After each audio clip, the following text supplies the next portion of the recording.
Welcome back to NTV News First Edition. Yesterday was the International Day Against Homophobia, Biphobia, and Transphobia. It started in 2004 to raise awareness of discrimination against LGBTIQ2+ communities and commemorates the day in 1980 when the World Health Organization declassified homosexuality as a mental disorder. Well, today on Get Psyched, Dr. Janine Hubbard tells us why this day is still very, very important. It's great to see you. It's great to see you as well. I've missed you. I wish we weren't having to have this discussion. Absolutely. But unfortunately, this is still a reality. In fact, some of the situation around the world continues to increase. We like to remind people Canada feels like a progressive country. There are still many countries around the world where being in a same-sex relationship is illegal and can have very severe punishments. And closer to home, boy, we've seen some disturbing developments down in the States. So it is still really important to look at it here in Canada each year. So you say still in Canada. So we like to think that we're very open-minded in Canada, that we're very welcoming, very open and accepting. So why is it still a concern here then? Well, just as a reminder, it wasn't fully removed from the diagnostic manual as a mental disorder until 1987.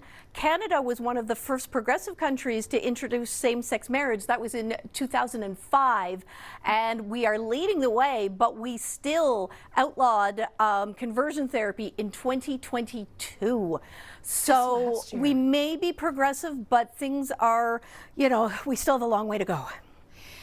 Very long way to go, and that kind of leads me to our next question. So earlier today you sent me some very shocking statistics. I'll let you give those about LGBTQ youth and suicide. So what do these statistics show? We know that youth are 4 times more likely than their peers to attempt suicide. We know that the rates of suicidal ideation can be up to 87% of that population.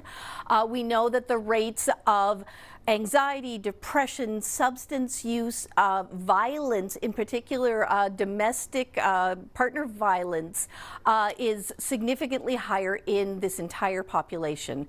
And we know that suicide is an increased risk across the entire LGBTQI+ community. Is support available, and if so, where can people get help? It sure is, and I think it's really important to reach out. There are a number of different organizations here in the province and across the country, so please look and search. The more you can reach out and let people know that, you provide supportive care and a supportive place. Little things like asking if someone has a romantic partner and not automatically making gender assumptions. And the biggest message I want to put out today, because I know we have a lot of young people out there who are hurting, if your biological family isn't supportive of you, isn't supportive of who you are, please remember that there are chosen family members out there just waiting, and will be happy to embrace you and provide you with the support that you need. You are not alone, and please look at ways to reach out and find that love and that support.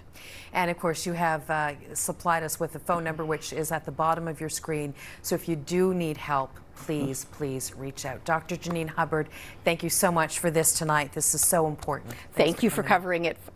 Really appreciate it.